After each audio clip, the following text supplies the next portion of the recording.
What up, people? I am back with another video. Today, I am reviewing Mandy.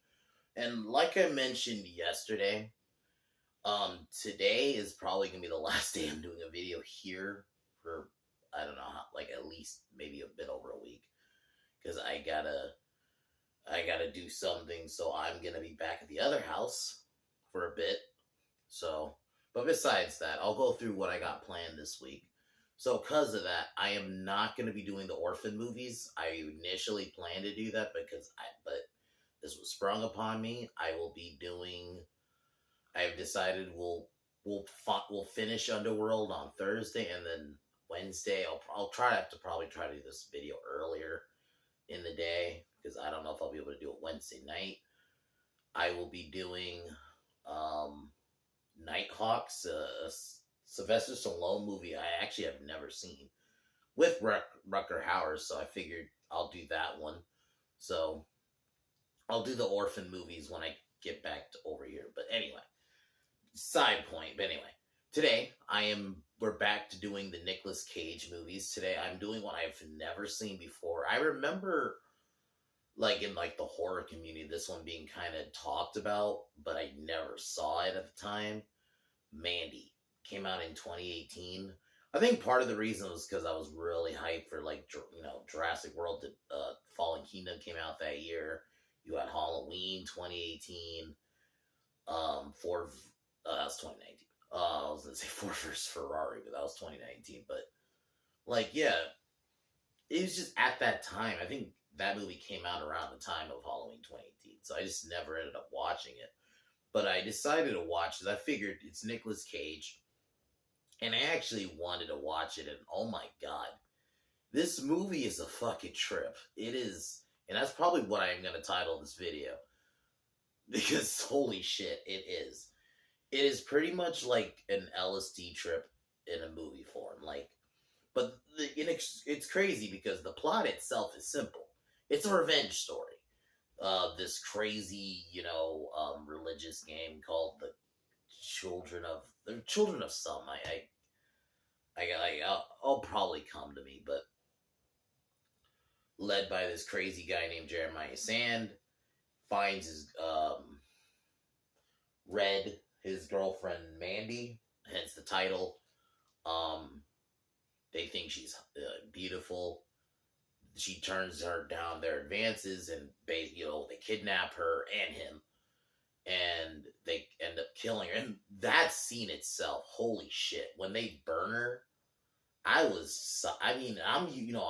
Mom Gore guy, and violence I'm usually not shaken by, but holy shit, that scene was crazy because he was right there watching it, and it was like they don't shy away from the violence in this movie. Like Nicolas Cage himself, but even just that scene specifically is crazy. And the cinematography is crazy because it's meant like the scene where she gets they force her to take like LSD and they inject her with like wasp venom. So basically she's like high, so they make it like you're almost like watching her high. It's crazy, like the effects and some of the color and some of just the cinematography itself, and the ending shot with Nicolas Cage just all covered in blood is crazy.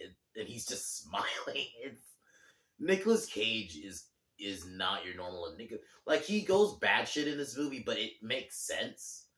But he's not like over the top. Like his character is crazy, man. Red Miller, because he just starts off like this normal dude, and then his descent. It's understandable descent. They fucking killed his wife, and the children of the cult are actually a solid villain in the film.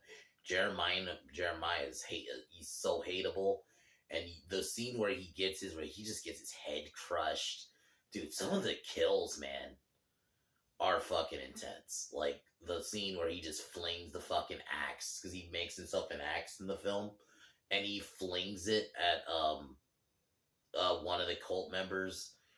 Like, and the pacing's pretty well done too. So I gotta say, it's an awesome movie. I heavily recommend it. Just you're gonna be a little bit lost in the beginning, but then eventually when it gets started, you'll get it. It's an awesome film. The cinematography, the score, And I love that it's set in the 80s.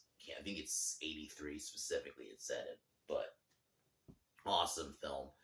The score, everything. Yeah. I think you'll like it. Especially if you just like crazy violence and you want to see Nicolas Cage just be batshit and feel like you're on an acid trip, watch this movie. So, if I were to give this one out of 10, I would probably give this one like an 8.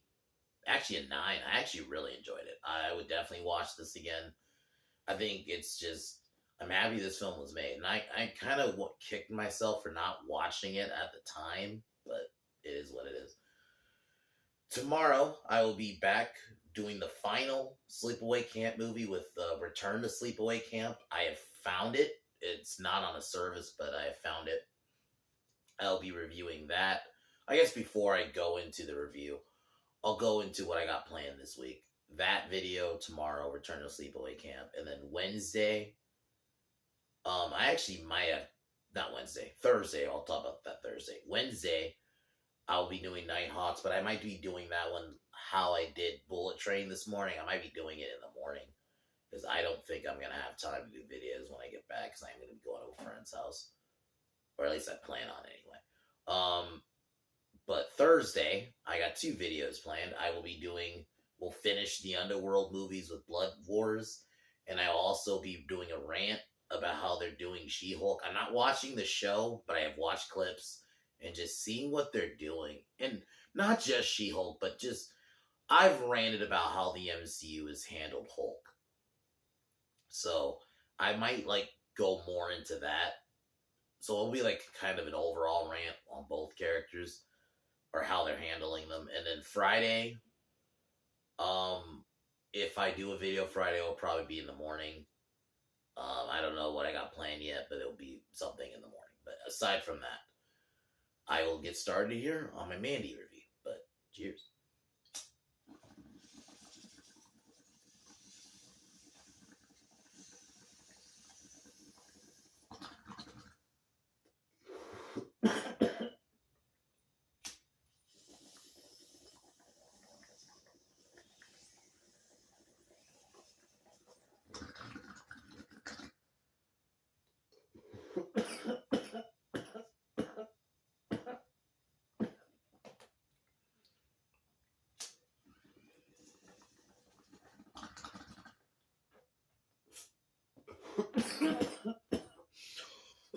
So we're basically introduced to Red Miller and his girlfriend Mandy, and they live together. And I like that they don't give you a lot of backstory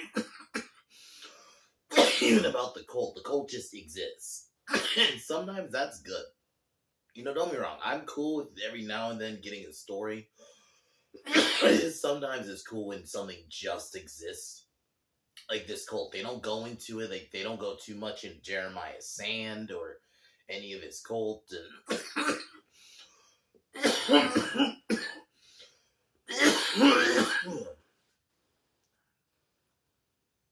So,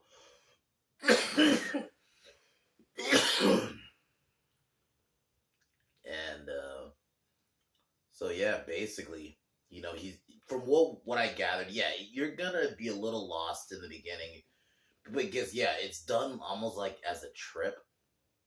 But essentially, what I gathered, he's normal life, has a little bit of, it seems like he's a Vietnam War vet, or a veteran, not a Vietnam specifically, just veteran, military veteran. And Mandy has childhood issues. But then one day she passes by the cult, and they deem her beautiful enough to take. And the slow build, and the thing you'll notice about the movie, there's a scene where she's walking and then it turns red. The color changes are so awesome because it fits, but it also just looks good. A lot of the color changes just look great. Hold on. Sorry, guys. I'm just getting fucking hot up in here.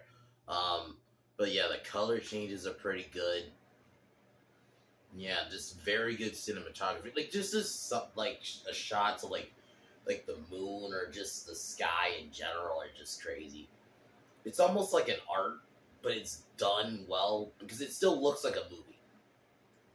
But one night, I'll just kind of jump ahead. The cult decide to take them, so they end up kidnapping Red and Mandy, who she's an artist, and that's kind of how like it's great because she ends up being an artist. It makes sense. So why like almost some shots are just like looks like art, like straight up. This like literally just looks like art, and it looks like just watching it, you'll be like mesmerized by just some of the shots. I think that in itself, like the story is very basic. It's a revenge story essentially. Like if you take out like a lot of the LSD trip aspect about it, it very much is just a revenge story. Very simple. So Sand like basically tortured, has Red tied up while they drug Mandy and basically try to have her fall for Sand, but she mocks him.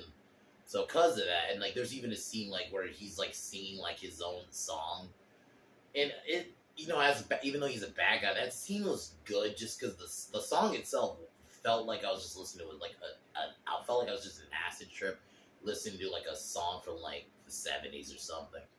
But then yeah, so because of that, they cut Red and then they end up burning Mandy alive. And this scene is so fucking crazy, man. You have like the dude hanging her in the sack. You have the people cheering it on. The cinematography of the scene itself. And they do show her getting burned. It's fucking crazy. Like, they had no, like, the violence in this movie doesn't hold back. So yeah, if you're queasy about blood and guts, yeah, you're not gonna probably want to watch this movie.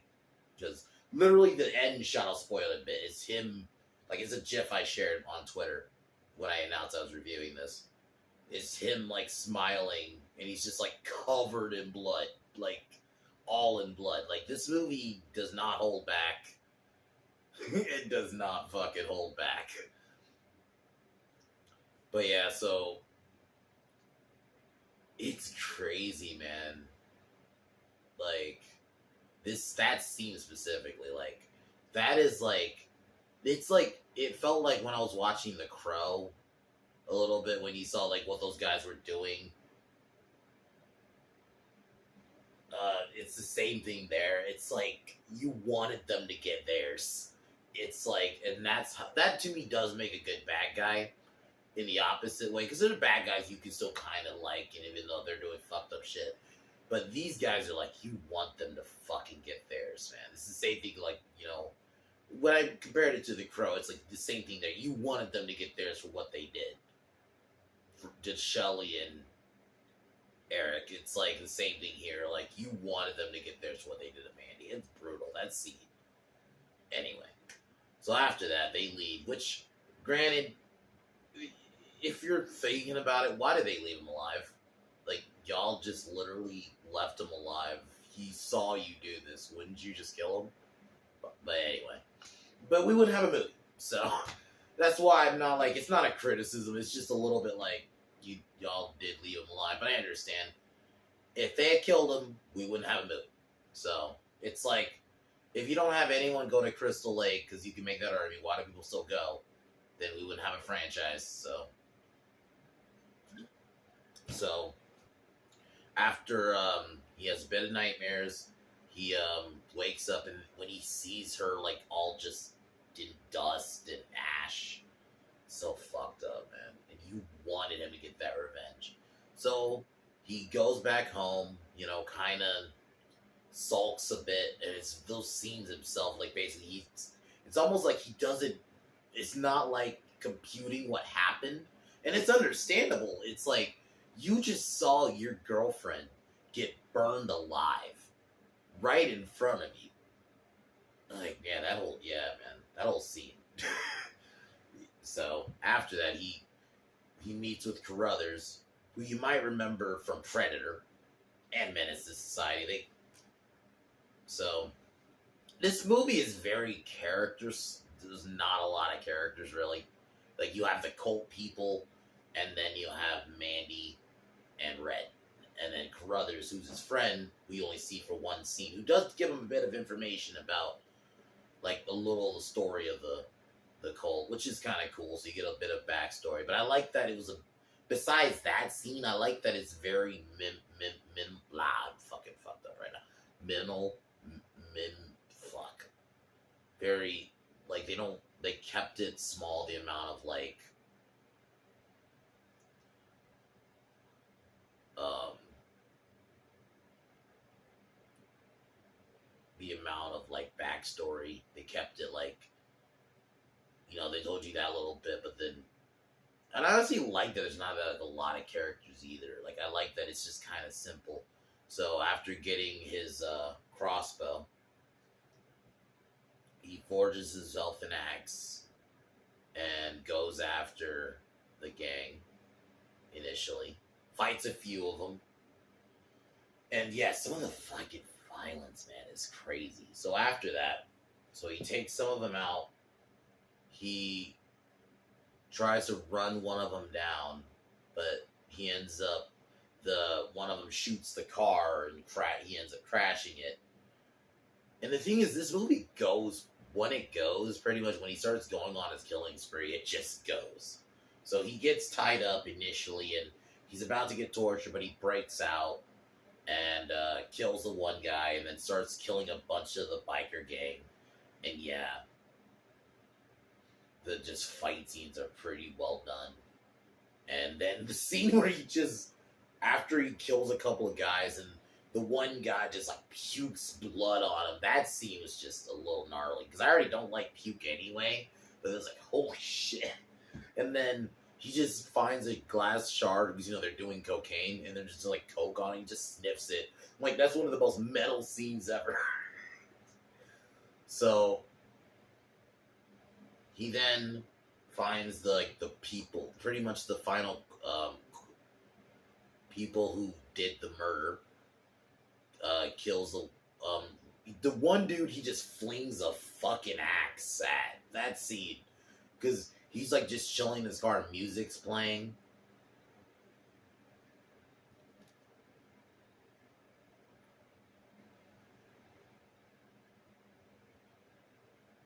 Music's playing, and then the fucking axe just flies him a fucking shot, and he's dead. And then kills. He has a chainsaw battle with basically the hangman, and the fucking hangman has like his own chainsaw, and it's like this fucking big ass chainsaw. I was not expecting that. I gotta give it. This movie's set design is crazy too. Like the giant ass chainsaw. I was not expecting that. Like. Even if you don't like the movie, you gotta give it. This movie is fucking creative as fuck. With how they did the kills and just all around, just some of the characters. And, yeah, they're just your stereotypical, you could say, like, religious cult. But I do like that, like, with just the set design. And they go all out with, like, the special effects. And there's not a lot of, like, it's practical effects, I meant to say, not really special. Because there's no special effects, really, like. So he ends up winning the chainsaw battle, killing the female cult member, and then finally gets to that scene where Jeremiah is saying he's like high and just saying I'm talking to God because he thinks it's her, and then her head just flies in the fucking frame. So good. And then he ends up killing Jeremiah. Jeremiah's like begging. He's even saying, I'll suck your dick, man. Fucking dying. Like, there's bits of humor like that, but it's like very fucked up humor. So he ends up killing Jeremiah by squeezing his head open. Like, dude, just the violence in this movie, man. It's, like I said, gnarly. It's fucking gnarly. I think that's probably the perfect word to describe this movie. So he then hallucinates. He's seeing Mandy in the car with him, and I love the little she throughout the movie, like in the beginning, she has like a Motley Crue shirt and a Black Sabbath shirt. It's like just as a metal fan of me just cheers when I get when they reference stuff like that in movies. And then basically he just kind of drives off after that, after successfully getting revenge for his woman. Like, that's pretty much the aspect about this movie I really like. It's simple.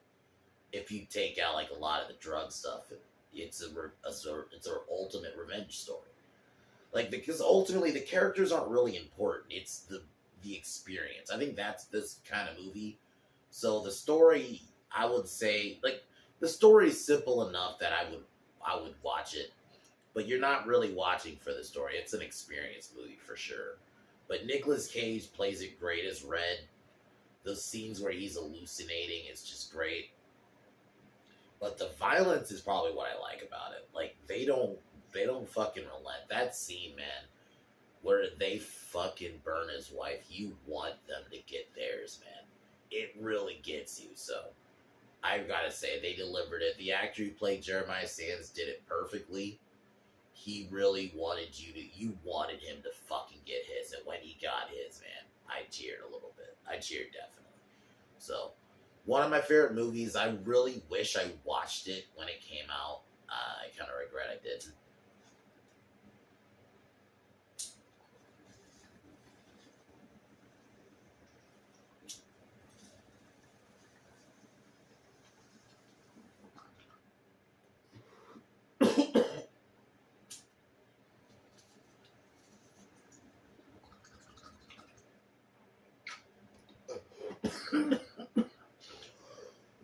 I would heavily give this movie a 9. It's definitely an experience movie. If you want to see Nicolas Cage go batshit and you want to see some gnarly kills, heavily recommend.